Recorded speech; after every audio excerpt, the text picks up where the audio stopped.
Hello and welcome to Paxton Road TV. This is the Paxton Road TV reaction show for the game Spurs versus Chelsea, and the score: Spurs 0, Chelsea 3. A very second half dominant performance from Chelsea. And I'm joined in the house, Mike Hotspur Hustler, Darius 3K, and just from the game, Sid Spurs. Good evening, gentlemen. As per usual, always say, how are you doing? But again, it's a rhetorical question. You don't need to tell me anything about how you're doing. If you're feeling like how I'm feeling, it's not very good. Like I said to Sid earlier, these are the days when I sometimes wish I liked cricket a lot more. Unfortunately, I don't like cricket anymore. I like football and I like watching Spurs. But again, okay, before I start, like, subscribe, share, comment, Paxton Road TV. Please helps us to grow the channel as much as possible. I am Sam Spurs for life. And that is the introductions over with. Let's get into this now, gentlemen. Well, from the lineup itself, I was impressed with the lineup, having seen Son on the pitch, you know, seeing Romero in the starting 11. We couldn't really ask for much more. No Lucas, no Bergwijn, so we knew that them two players, again, with the pace was going to make a bit of difference. But front three, as it stood, the way they played, 4-3-3 as such, it was a 4-1-2-3. Højbjerg in the holding, and then we had Ndombele and Dele just ahead. With a front three of Kane on the left-hand side, strangely enough, Son through the middle, and Lo Celso on the right-hand side. And to be fair, the game started well. I wrote down here, energetic start from Spurs. You know, Son was playing on Azpilicueta at first, then he went on to Thiago, and we flummoxed Chelsea in terms of the system, in terms of they probably were expecting to have a lot more possession at the back, being able to pass around, maybe thinking that we were going to play one up top with two players behind. And yeah, we started well, but it just shows you that if you don't get that goal, things will turn. And Tuchel showed why he's a tactical genius in terms of, you know, being able to see what the problems were, took off Mount at half time, and Kante brought on energy-wise, and the rest is history, as they say. So I'm going to come to you, Mike. What was your thoughts on the game? I think the first 45 minutes, I thought we played well. Started off brightly.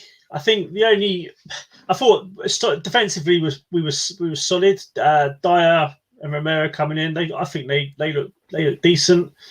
I think the only thing we didn't do was score a goal, which perhaps would have had a different. The game itself would have had a different take. It would have been a completely different game if we'd scored a goal in that first 45. Second half, Chelsea get the goal. I mean, Ali, all he has to do is just jump, doesn't he? If he jumps, the ball's hitting his head. But Silva, who is very good in the air, just rises above him and gets that first goal. Second goal, you can't blame Dyer. He's blocked it. It p-rolled of a shot, even though he's hit it with a bit of pace, but it's just an unfortunate own goal. And that, I think, is what killed us. I mean, if we got the first goal, if we conceded the first goal, I think if we just had time to settle back into the game, then it's, well, you just don't know, do you? But when the Chelsea get that second goal, they're in cruise control. Then Kante obviously made a difference coming on, freed up Jorginho for him to have a bit more time on the ball. And then the third goal, well, it is what it is, isn't it? But I was pleasantly sort of happy, as I say, with the first half. I thought we looked all right. We looked good. We looked sort of energetic. It was good to see Son back. Good to see Dyer back. Romero getting game. Lo Celso, I think he had a good 30 minutes and he went quiet. But I mean, we've probably lost to the strongest team in the Premier League. So I think they've conceded one goal in the Premier League this season in 5 games. Well, exactly. And they as soon as that second goal went in, they were just dominant. They had possession. They just saw the game out and managed it well. The thing was, what I would have liked is because of the tactical change that Tuchel made at halftime. Again, hindsight is fantastic. But I was probably before in the preview saying that maybe we should have gone and matched them up with the three at the back and maybe matched them up in the same way. Once you'd played that system, played the four, it looked all right. It was working. But then they made a tactical change. What I wanted to see was, could he maybe change something slightly? And maybe even gone to a three at the back by bringing on, do you know what I'm saying, Sanchez, and then maybe looking at that way. Or he changes, like you say, changes it up a bit and just makes it a more solid sort of formation for the second half and gone 4-2-3-1. If you've got Kante in there, just offers that bit more in the middle. But what happened, Mike, is the goal was too soon. Like, I know exactly their goals too soon, but they scored very soon into that second half, which then means if he was going to make that change, he couldn't make that change, because then you can't go to a back three if you're well, you can, but it would have been a silly change to make if you're then chasing the game, which we were doing. But it's hard to match that level of energy, that level of. I mean, for the first 45 minutes, fine, it's worked in the second for the first 45, but the manager or the opposing manager is going to see that and think, oh, actually, I'm going to have to change things up. So you could argue, and hindsight is a wonderful thing. Why didn't we change it for the second half going out? As I say, you could have perhaps just made it a little bit more solid in that centre. I know Skip came in. Like you say, you just don't know. I think he was very encouraged by the first half. And like he said, any manager will probably think, right, we're doing well here. Let's go out second half. If we get that first goal, it makes a difference. Son had an opportunity. He didn't get that. But it is like you said, hindsight, you look at it. Sid, you was at the game today before I come to Darius. Sid, you was at the game. What was the atmosphere like and how did it change as the game progressed? It was buzzing at the beginning. Obviously, a lot of people were there to pay their respects to Jimmy Greaves as well, and he got good shot, tremendous reception, and even the Chelsea fans as well. Big up to them as well for giving it Jimmy Greaves what he well deserved. First off, I think the crowd were on it. They were with Spurs because they could see that we'd actually set up the fact that Romero's son were playing. Lo Celso was in as well, and I think they were all geared up, and and Ndombele as well, and the vibes were there. They were seeing that, potentially here we could see, I don't know about a win, but we could get something out of this game. They were constantly giving support to the players, constantly cheering them on, and then the second half happened.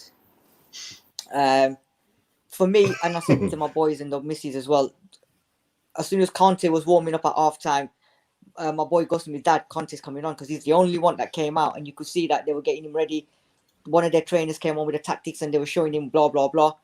And I think that's where we lost the game, because as soon as, when Chelsea you're dominating, you're not scoring. We did a fantastic job on Lukaku in the first half, kept him out of the game. You're keeping the striker that's on form out of the game, and all right, we should have got a goal in that first half, because we always do that. We need that goal. Never came. However, Kante come on, and that changed the whole game. It proves that they can take off. Who did they take off for him? Mason Mount off. It was Mason Mount they saw.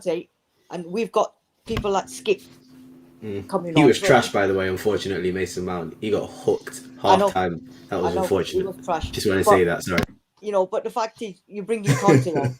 We haven't got that, And second half, I can't believe how a team can go from playing quite decent in the first half, having the fans behind them, to fans then screaming, shouting, ranting, raving, effing and blinding, and there was just nothing there whatsoever. And I'm saying it now. I'm saying it on the book. We've got a fake of a right back, I think, unless something serious happens. It's on the books. It's on record now, Sid. It's on record. Oh, sorry. What I will say about Emerson, what I will say about Emerson, I didn't see enough of him going forward to get into that byline. Now he was up against, who was on his side? Was it Aspila? No, it wasn't. It was Alonso. And they were tucking inside. They were tucking inside with Havertz. So he was 1v1 with Alonso on that side. And Alonso isn't the quickest left back in the world. He's not the most skillful left back in the world. He's a good player, don't get me wrong, but he's not one that I would think, oh, Jesus. Yeah. I'm not going to be scared of him if I was Emerson. And the problem with Emerson was I thought he did his defensive duties okay, but I don't think we've bought him for his defensive duties, have we? He's been bought for his attacking flair going forward, and I haven't seen him hit that byline yet. So my issue is that with him. Go on, Sid. Sorry to just check with that. And I've got to bring this up because I've just been told by my boy to bring it up. But number 3, mate, he's not having the vibes now for Reggie. He's slowly losing the patience with Reguilon, and even today as well. Why on earth are you not shooting in that first half? I did say that in our WhatsApp group. Yeah. I did say Reggie just has to take another yard and then hit it in the bottom corner, make the keeper on his left foot as well. That's the thing. Don't try sliding it in. Just shoot. Make that keeper work. And it's on his left foot. He's in the right angle. I'll tell you what. Any one of us, and he was running like he just broken out of prison. Yeah. Just carry on. Shoot. Exactly. Make that keeper work. Do you know, this is the first time this season I've been to all the games, and this is the first time 70 minutes fans were going. Fans had had enough, literally. Yeah, the guy who sits next to me is a regular, and he even said to me at 75, I've had enough, mate. I can't see anymore. And he left at 75. And a lot of fans were leaving at 75. And I tell you what, there was not happy at all. Yeah.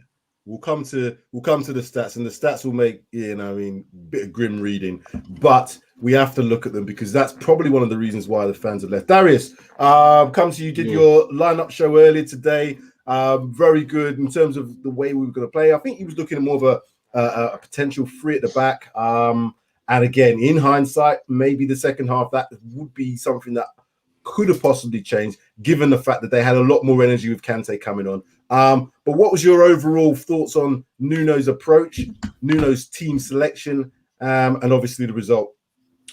In terms of team selection and formation, I would have gone 3-5-2. I said in the lineup show, I said 3-5-2. And you can see as soon as he went to 3-5-2, they pretty much dominated the game. 3-5-2 for me isn't a defensive or an attacking sort of formation. It just covers every single ground. If you've got 3 defenders, 2 midfielders, and then you've got a number 10, and then you've got 2 wide fullbacks, and then you've still got 2 forwards as well. You've got coverage for every single area of the pitch. I just thought 3-5-2 with Kane and Son close to each other would have had the same effect as that 4-3-3. So, to be honest, the lineup wise, I think it was a little bit of a sort of, I said this on Twitter, it was a bit of a pandering to the crowd almost. He sort of saw that everybody was angry about the lineup against Palace and the performance against Red, and he thought, I need to play these players. And maybe it worked out and we did play well. And I'm definitely going to be one person to say that I'm not against any of the performances or anything that I saw sort of this game. First off, we dominated Chelsea. I don't care what anybody tells me. We were the better team. We were on top of Chelsea. Lukaku was silent. So for me, being able to sort of cancel out one of the best strikers in the league at the moment says something to me. I think Romero had a great game. I'm not going to lie to you. I think Romero played really, really well. Him and Dyer look like they can make a good partnership. In terms of certain players, I think Dyer, for me now, I am starting to be a little bit more convinced that he will do this for the majority of the season or maybe more times in the season. Dele Alli, I'm not so sure about now. I said that. And I think Danny... I thought he was all right today. I know. He wasn't terrible, but sorry, go on, Sam. No, I was just going to back up that I thought Dele Alli worked hard because he needed to work hard today. He did. No, he did. And he played well. I thought he played well. And that's why he didn't come off. And to be fair, again, exactly. His legs in comparison to Ndombele's legs in terms of getting back. Ndombele on the ball obviously going to be better, but you could see there was certain times when Dele Alli was really, and he's blocking shots, getting. His real defensive inefficiency today was marking Thiago at the corners. You could see that Thiago had to jump on him, and that's surprising because Dele Alli looks like he's a bigger lad than Thiago, and I thought he could match him physically, but Thiago is very good in the air. That's the only thing I would say about that. In terms of the work rate, I can't knock Dele Alli today. So sorry, I just wanted to add that in. Go on, Darius. Sorry. Yeah, no, it's just again, I think. When we were talking, I remember being on a stream with Danny when he was on here, and he said, you can't really say that these players have crossed that line yet in terms of being sort of turning the corner. And I think that Dele Alli, I'm not too sure whether he's going to fully turn that corner with all the Spurs fans. However, Dyer, I do believe, again, I think he's played really well. I think Romero played really well. When I look at the goals we conceded, to concede a corner 49 minutes in, that's tough, man. And then as soon as you go 1-0 down to Chelsea, a team that, like you said, conceded once in 5 games, it's tough. And I knew the game was done from when that happened. and then again to concede that second goal. Do you see the deflection on that? I mean, to go 2 goals down like that. From when I saw that, I'm not getting angry at the team, unfortunately, mate. And then I saw the bench, and I saw that the only real options to bring on forward wise was Brian and Dane Scarlett, because obviously we've lost Lucas and Steven to injury. So when he brought on, obviously at 60 minutes, he brought on Skip and Brian for a tired Ndombele. Don't get me wrong, he was tired. He played well, but I can understand why he brought him off, because he was tired, and you need legs against that Chelsea team, especially when you bring on Kante 45 minutes in. You need legs in that midfield. So I can see why Ndombele came off. The right sub, in my opinion. Skip, I think, came on and sort of fitted in well. And then obviously the second sub was Lo Celso, who I know Sid would be quite happy, but again, I don't think he was really that good again this game. And I know he's had 10 days. He's had 10 days off, but he wasn't great. So I think he made the right subs. He brought on Brian. Brian made a difference. I really can't. I'm not getting angry at Nuno for this game. I think Chelsea are the best team in terms of squad, probably in England. So you could argue that in Europe. I'm not looking at this team though. Just going back to this team lineup.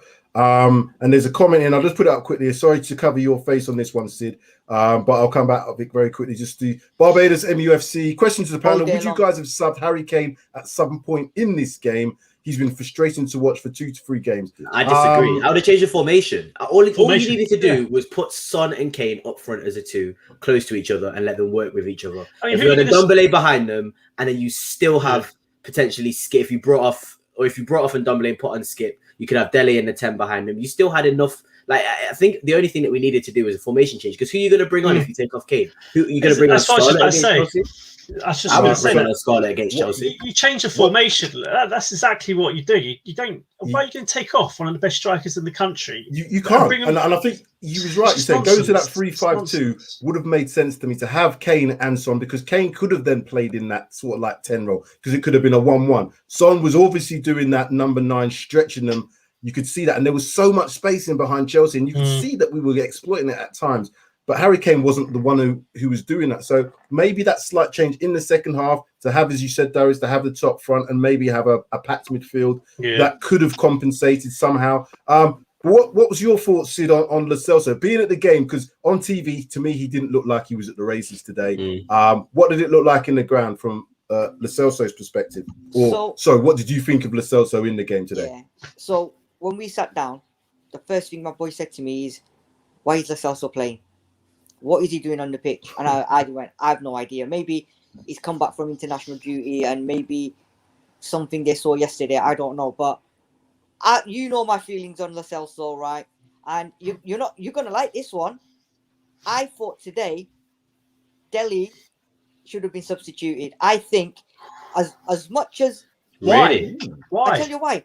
Because as much as he does defending, which he's done really well, and midfield, we've lost him going forward. I'd rather see him going more attacking, doing what he does in that penalty box, around the penalty box area. He's now spending more time defending. We've got defenders and defensive midfielders to do that job. It's not his job. So we've now lost that ascendancy with him going forward. So, he's not a player that he can defend all the time. He needs to be going more and more forward. And I know he gives a lot coming back and this, that, the other. And, even today, I actually was thinking at half time or just into the second half, I thought, you know what? He needs to come off now, because even his passing, when he was on the ball, sometimes there was a couple of instances where he could have continued, but he just slowed the game down a little bit and then he went backwards. That's not the Dele I want. I want the Dele that wants to constantly go forward with Son, Kane, do the triangles. Going back to Lo Celso, man, I've just lost interest. I don't know. I've said this to you guys. What people see in Lo Celso, what people are wanting to see from Lo Celso is not going to happen.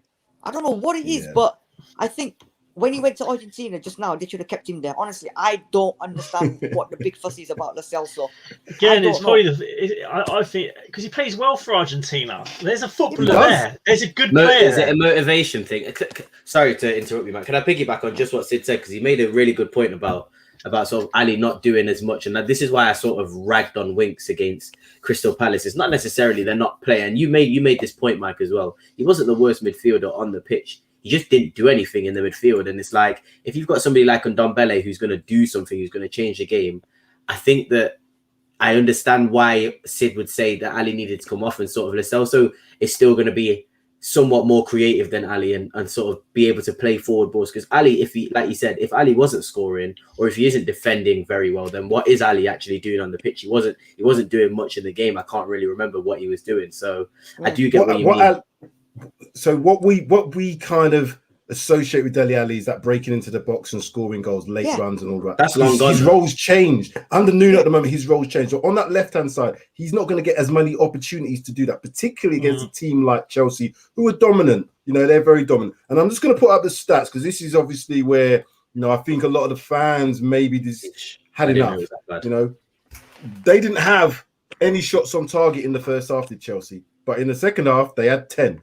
We had one shot on target in the first half and then one in the second half. So this is where the issues are starting to become a little bit more apparent. We don't have enough attacking intent in some of the games, and we're still getting attacked by teams. Because obviously last week, I know it was down to 10 men, but Crystal Palace had a lot of opportunities on goal as well. In a normal circumstance, you would say, 10 shots on target, 20 shots is a lot. Chelsea were obviously very dominant in that second half, but they still managed to subdue Romelu Lukaku. So again, there's some positives to be taken from that. You know, he wasn't in the game as much as I expected him to be in the game, but Chelsea have quality all over the pitch, and that was the issue that we had. We ran out of steam in that second half, and we didn't have game changers to bring on because of the injuries. When you have to bring on Skip, and they can bring on, you know, Timo Werner, even though he's not the best finisher in the world. He has assets. He worked well with Lukaku. I mean, as soon as he came on, he had about 4 chances where he could have easily scored Timo Werner. So it's not even necessarily that they're not good enough. It's the fact that they have players that can change games. Like if they brought on Ziyech, he would have changed the game in a different way. If they brought on Hudson-Odoi, he would have changed the game. James, Ben Chilwell, Reece James is completely different to Azpilicueta. So it's just about them being able to change the game. I think that Brian Hill definitely was influential, but again, if you can't really bring on Dane Scarlett and expect a kid like that to make a difference. So I do see the frustrations, but then at the same time, people all calling for this sort of heavy attacking formation with everybody on the pitch. So if you've got injuries and then you throw everybody on the pitch to start with, bearing in mind some of these players have been injured, i.e. Son, some of these players have been chilling in Croatia for 10 days, i.e. Romero and Lo Celso and Sanchez. I'm not trying to find excuses, but I'm struggling to sort of, put the blame on Nuno after I saw a decent performance as well in the first half and when we made the 2 subs in the second. Oh, we did miss that. I think we missed more today.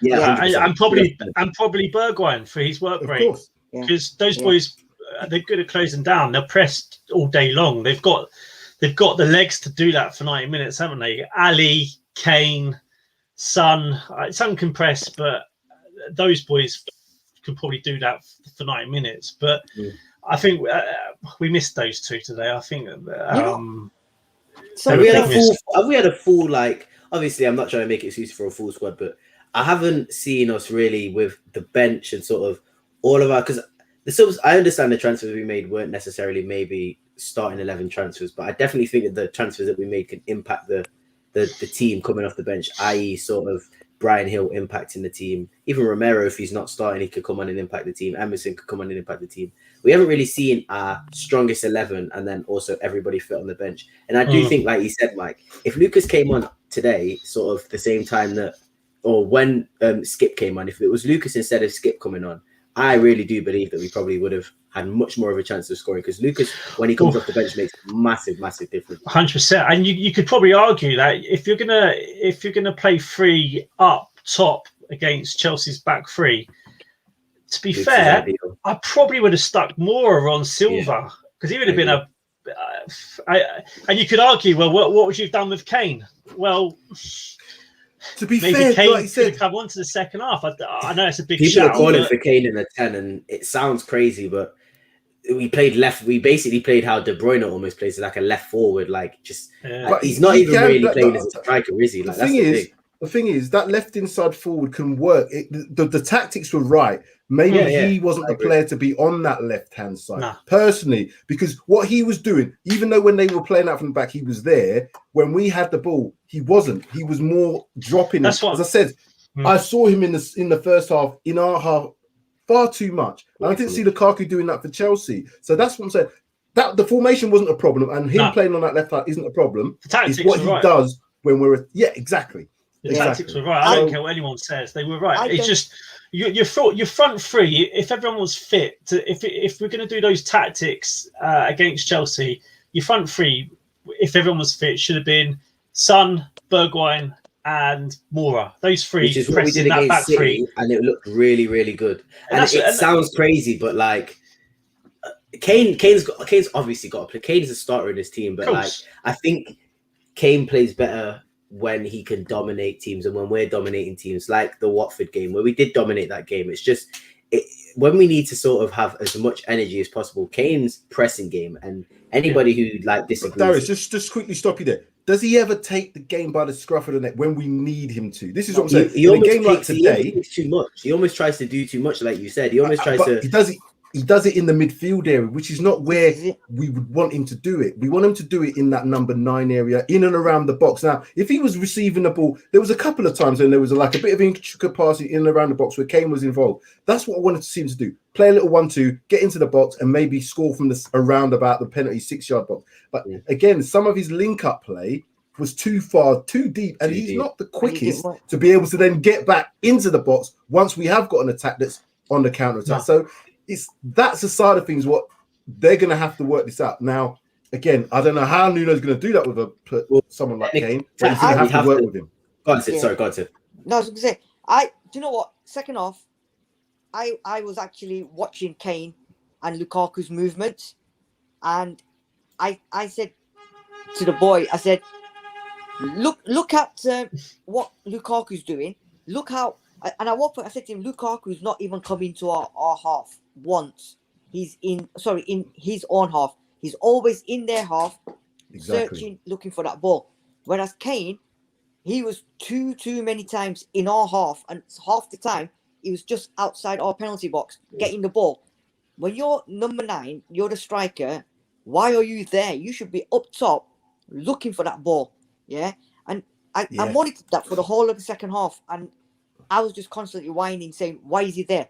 Then he gets the ball, and then he's doing that simple pass to Ali or whoever, and then he hasn't got the pace to run forward. So you've lost your striker.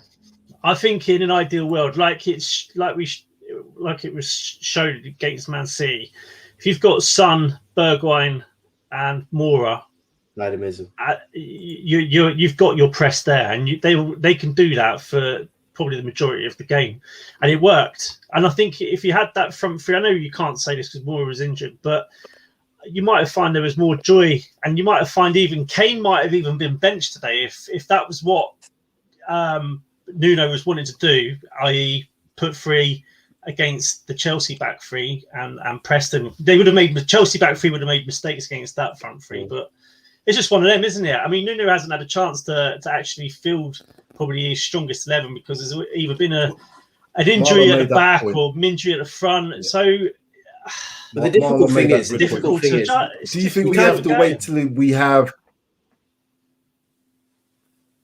Sorry, Sam. No, I was just going to say, do you think we have to maybe wait a little bit before we judge him completely? He hadn't got a full squad today. Dyer, his foul was fully strapped up. You could see he was still recovering from the dead leg, although I still think he played very well. I do believe the back two played well today. I think it sounds strange. Yeah. It sounds strange in a 3-0 defeat, but I believe those 2 centre-backs played well today because they didn't allow Lukaku. Yeah, they didn't allow Lukaku. If you watched a couple of times, they were stepping in, particularly Romero stepped in, stopped that ball to Lukaku. They were trying to play through Jorginho quite a lot, and we were stopping that in the first half. But like I said, when Kante comes on, he gives you so much energy that he takes away from what Mount wasn't doing in the defensive half. But he can also get forward just as quickly. He's everywhere, and that's what the Leicester players, when they used to say when we played 4-4-2, but Kante can play both sides. You know what I'm saying? Yeah, it's so true. Our back line isn't the issue. I think Nuno's done something with the back line, and the back line, I think, is fine. Whatever he's done is working. It's just he's just got to find the right sort of link, connection, creativity, the right chemistry to going forward. That's just what he needs to find. I think tough players fit as well. Like you said, we sort of, and Gary Neville made a point about it when we had a corner. When we had a corner, we had about 3 or 4 players on the edge of the box, sort of almost being a little bit afraid or being wary of that Chelsea counter-attack. And I think that Nuno, he trusts the players more than Jose trusts them, but he doesn't fully trust them yet.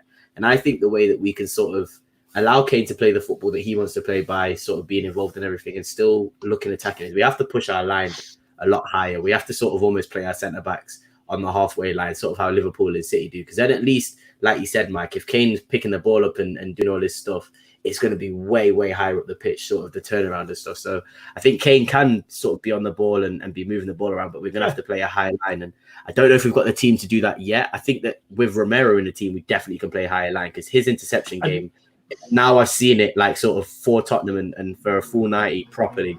Yeah. He does know how to read a ball and he can play the ball out, and he's very, very good at that. So, and Hojbjerg as well is very good at that. 100%, and you will see that now. Against Chelsea, it's a different kind of fish. Yeah, you're not going to do that against Chelsea. You're not going to do that against probably the top 4 or 5 teams. You're probably going to be a bit more cautious. But against teams that we think we should be beating, or we should be better than, we should deal with them, etc. You will see that because you've got Romero, you got Royal, you've got Reggie. That's 3 quick players. Kane, not Kane, sorry. Dyer obviously is not as quick, but if he seems so much more intelligent now, Dyer, doesn't he? Like he's winning headers, like he's actually jumping. He's reading the game better. Yeah, I think that's the difference. That's what you didn't see. He's reading it better. There was a point in the game. I think it was in the beginning of the second half. I think Alonso got down the left-hand side, and Royal didn't go to him. He didn't go out to him quick enough. Cross came in, didn't come to anything. But as soon as the ball was like in a position where it wasn't effective anymore, Dyer was onto Royal, basically saying you need to get out there. So his leadership skills, we think we've got that. But now he's obviously improved slightly in his ability on the ball as well, and his defending. So I think if that partnership begins to blossom, as it looked like it was today, and we can keep Romero and Dyer playing together, I'm happy with that. There are things further forward now, particularly in the second half, where we've got to get more attacking shot. We can't have a game where we at home. I know it's Chelsea, and I'll temper that again. But we didn't look like we were going to have much more threat in that second half than we. The first half we played really well, but we really dropped off badly in that second half. I think that was also the case of a 49th minute goal as well, and sort of the goals are not going to help. When you get 2 goals like that, one from a set piece and the other one from a heavy deflection, it's going to deflate the players. And then also, Sid, not sorry to interrupt you as well, but Sid, you did mention about, and this was really interesting to me. I'll just make this quick point. You said about how sort of the fans sort of turned quite quickly when that first and second goal went in, and I'm not putting any blame on the fans at all because I think the fans have been unbelievable this season at home. But when you sort of feel the fans almost give up and think, yeah, well that's it now. I think that will sort of translate through to the players. But I think if the fans sort of kept that 100% energy up, I do think you maybe might have seen an upturn, but I'm not obviously putting any blame to that. I'm just saying it's a point to make and good thing. 2 early goals, the 2 early goals in the second half, just it knocked the stuffing out of us, out of everyone. It just knocked it. I mean, and then Chelsea just managed the game and they shot well. Yeah, we're not going to be the only team that they're going to dismantle. No, they're going to dismantle a lot of things. I just want to ask Sid, because obviously being at the game is different and you can see different things. Off the ball, because again, when the camera's not panning onto Kane, what did he look like off the ball when the camera's not on him, when Chelsea had possession in their home? What did he look like to you? Does he look like a player that's checked out? Because we've got a few comments here coming in that Kane's checked out, Kane's not bothered, we should have sold him, blah, blah. What was your thoughts from the ground's perspective? From last season, right? This is my personal opinion. I don't, everyone's got their own opinions, but last season, when Kane didn't have the ball, you could always see he was interested. He was running around looking for the ball, getting things moving, put it there, give it to him. But last couple of games, from what I've seen, his movement as well. There was a few times in the second half when he got the ball halfway in our own half. Once he's played it off, there wasn't that urgency. He didn't look to me like he wanted to get in that box. Or, you know, like last season when he used to play the ball off and then he was straight there looking for it, give it back to me, give it back to me. That wasn't there. Yeah, that wasn't there for me. I don't know whether I still think he's committed, but again, the system, the players, the formations, the way we're playing, the teams we're playing against, whether that's affecting him, I don't know. But I don't personally think I'm seeing the proper Harry Kane, the real Harry Kane that we saw last season, that was on top of his game, 100% committed. 100% not. Yeah, it's not there. And I think the fans are starting to see that, because we're used to Harry Kane putting the ball in the back of the net, yeah, from outside the area. You know, I mean, that once, was it in the second half where he got the ball and we've done that nice little bit of play and then he got his shot in? If you remember, keeper made a save. Yeah. That's what we want to see. That's where we want to see Harry Kane. And we're not seeing that. And I think the way we're playing, I mean, look, 2 games we've played now and we've conceded 3 goals in the second half. We've had like 1 or 2 shots on goal. Harry Kane's got nowhere near the goal. He's, you know, and he's drifting more and more away. And the problem It'd be interesting to know how many touches he had inside the box today, because obviously after last week he had 0. This week, I don't know how many he had, but it didn't seem to be that many. I know there's a couple opportunities in and around the box, but actually in the box. And again, that's for me is a little bit concerning, because I know Harry Kane because he hasn't had a.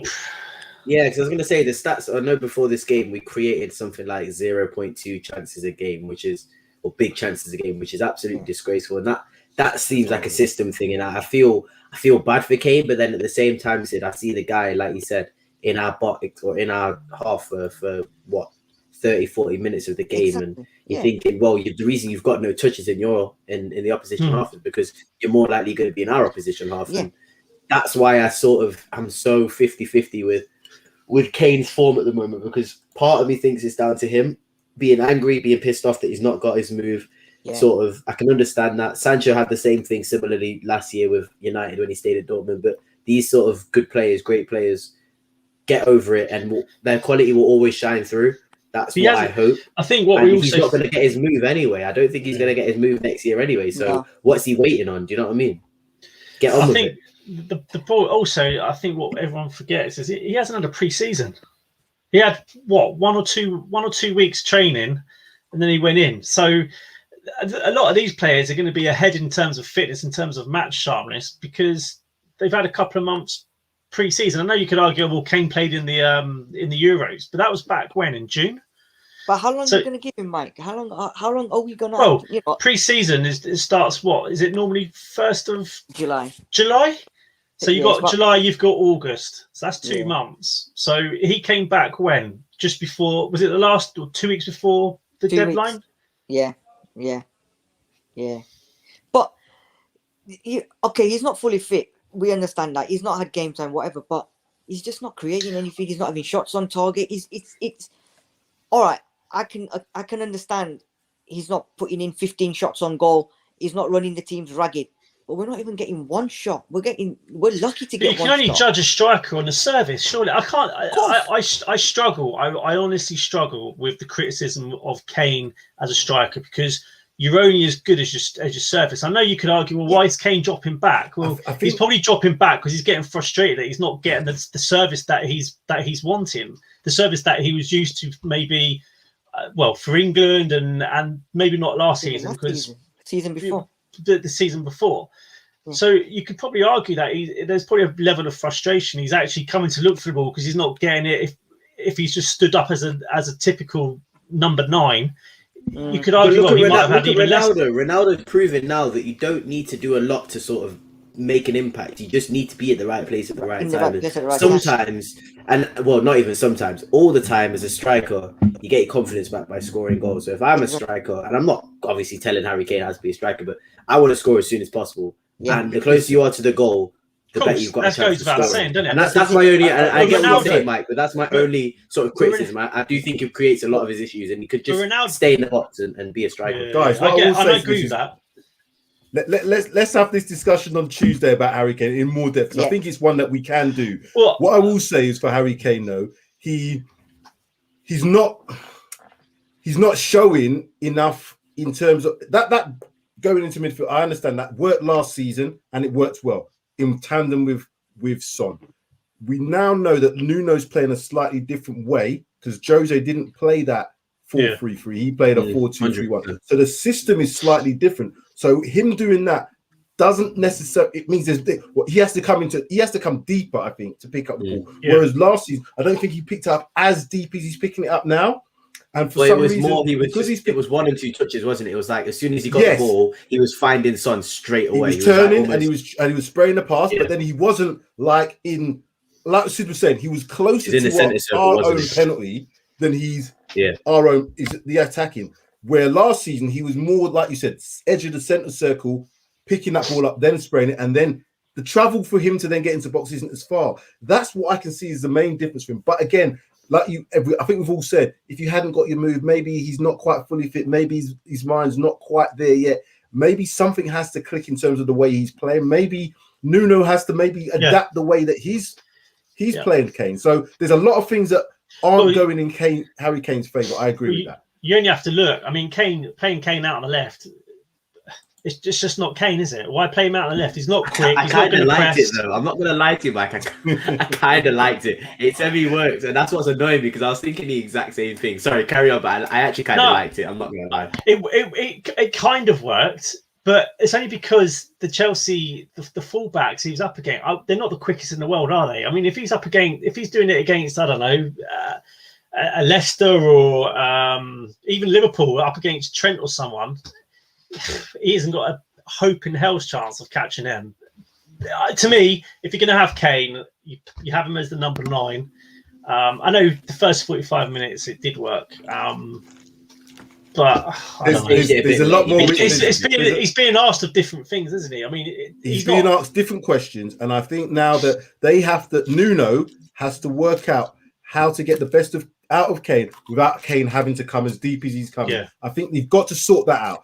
I don't think he needs to come as deep. Maybe he can still do that number 10 role, but I think, as Darius was maybe saying, a little bit higher up the pitch, maybe just in and around the centre circle, maybe on the edge of the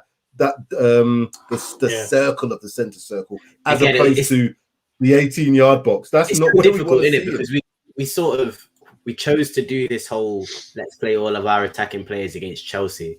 Why did we not just flip the formations and positions with the 2 games? If we had done this against Crystal Palace, I'm pretty sure we probably would have got a result against Palace, because I think with the players on the pitch and the way that we played in that first half, we would have dominated the game because Crystal Palace wouldn't have had the quality to sort of compete with us. That's what I don't get. Now it's like we've lost 3-0. We've played this formation. It's going to look bad now. I want him to carry on. I want him to sort of not change the squad for the next game. There are definitely green shoots. There are definitely green shoots there. But now we've played 2 London derbies and we've got another one next week as well now. This is a real test of character more so than the actual formations and tactics. It's just a test of character because obviously North London derbies, we all know form doesn't really matter. Home or away, form isn't really what's taken. It's about your character on a day. So this is now about character for me for next weekend. I'll come to all of you just to get your final thoughts on the game. Mike, what was your I guess overriding your thoughts on today's performance? We probably lost to the best team in the country. I mean, take away the first 2 goals. Well, in fact, if you take away all 3 goals, they were just, you could argue, just mistakes. Ali not jumping for the head, Dyer with an unfortunate own goal, and then the 3rd goal. But I'm not. You can't get. I mean, until Nuno's got a full team that you can pick from, because there always seems to be an injury or players missing because of international breaks and then being stuck overseas. I'm not going to judge Nuno after 5 games. I think you can only start judging him once he's had a fully fit squad for a number of games, just to see what he is actually going to do with our best or strongest 11 that we've got to hand. So we lost. You just have to take it on the chin, move forward, and live and learn, isn't it? Move on to Wolves in midweek and then Arsenal next weekend. Just to let everybody know who's watching, apologies if the stream's a little bit laggy. That's my connection, so some slight technical issues, but I hope it hasn't taken away too much from your enjoyment of the show, because it has been an interesting one. I'll come to Darius next. Final thoughts on the game? Again, like I said, I'm not gonna it seems like the majority of the fans weren't happy with not the performance, but weren't happy with the result. I kind of can understand. I'm not happy with the result as well, but I can kind of understand why this result happened. I'm not going to forget who we played. We played the European champions, who added probably one of the top 3 strikers in the world to their team. So going into the game, I didn't really expect anything. To see us, and again, I'll say this again quite confidently, to see us dominate Chelsea in the first half and really sort of compete with them gave me a lot of hope to suggest that if we can continue the fitness that we've shown and sort of bring back in the players who are injured and sort of mold a starting team that is consistent, if we can have performances like that first half, we will be perfectly fine. And again, not every team in that league is going to be like Chelsea and have sort of the players 100%. To bring off the bench. Not any team in the league, like apart from City and maybe Man United, are going to be able to bring on sort of Werner, Kante, Ziyech, Chilwell. These are starters for their team. It's like when they make a sub, their quality doesn't drop. So I'm very much, like you said, green shoots. I can see a lot to take from it. There is also a lot to sort of leave at this game and not want to carry on going forward. But just let's sort of, you know what I mean? Not really. We don't want to look at those just negatives. Live and learn. And he has, you know what? And that's a good thing. You can make a great point. He really did learn, because at the end of the day, I said, if he plays those 3 against Chelsea, I would understand it, but I would not be happy. He did not play those 3 against Chelsea. He changed the players, he changed the system, and it worked. It's just obviously a header, great header, in my opinion. Ali versus Thiago Silva, that's not going to work. A deflected goal, which is something that you're never going to be able to do. Like, come on, like that deflected goal.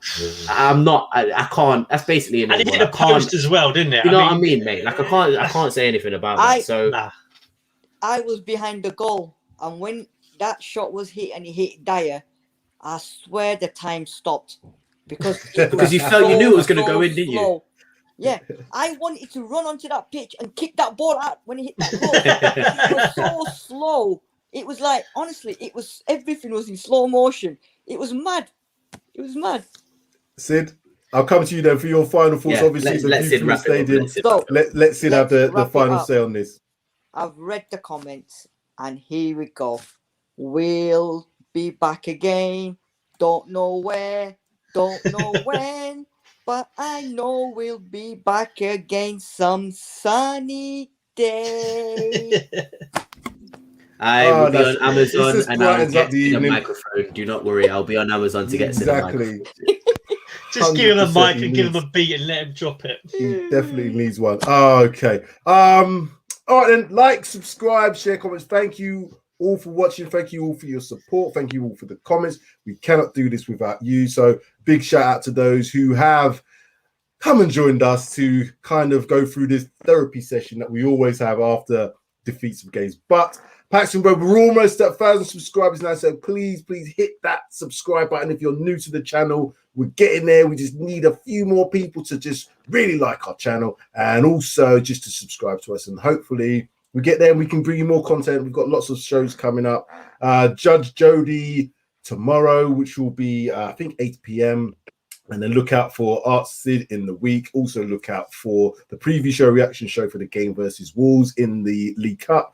And then for next weekend, obviously, the preview show, the lineup show, and the reaction show for the please get some of those Armory boys on here. We don't need to get some of them boys on here, please. We will see what happens. We'll see what happens with that, because they always say yeah, but then it's like not so sure. They might want to say that now, but we'll probably see him. But yeah, guys, thank you very much. I know it's hard, I know it's difficult, but this is what we do. We come on, win, lose, or draw. We support our team. Let's keep on supporting the team. Let's give Nuno the time that I think he does deserve, given the fact we have seen some shoots. So there's some shoots of recovery. We do need to do a bit more. There is more work to do, but there's no time now to be saying let's jack this in now. 5 games into a season when we won the first 3 games. So that's where we need to just temper some thoughts here. Obviously disappointing, and we all can be disappointed, but let's not go overboard. Anyway, Mike, Darius, and Sid, thank you very much. It's been a pleasure. See you guys again soon.